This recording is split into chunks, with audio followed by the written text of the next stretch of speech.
Čo pre mňa osobne znamená byť prijatý? No, v prvom rade to znamená byť súčasťou spoločenstva. Spoločenstva ľudí, s ktorými si rozumiem, s ktorými mám podobné alebo aj rovnaké názory a ovplyvňuje ma to predovšetkým pozitívne a vnímam to ako súčasť svojho osobného života a duchovného rastu.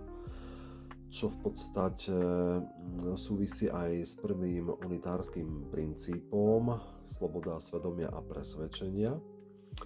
To znamená, že unitárstvo mi dáva možnosť duchovne sa rozvíjať smerom, akým si uznám za vhodný, a byť súčasťou tej obrovskej myšlienky, ktorá v prvom rade dbá na slobodu jednotlivca, ktorej cieľom je poskytnúť možnosti, aby sme ako ľudia mohli fungovať bezprostredne, bez akéhokoľvek násilia, s pochopením, v rámci vierovyznania, s podporou a s hľadaním sa v rámci svojich duchovných hodnôt.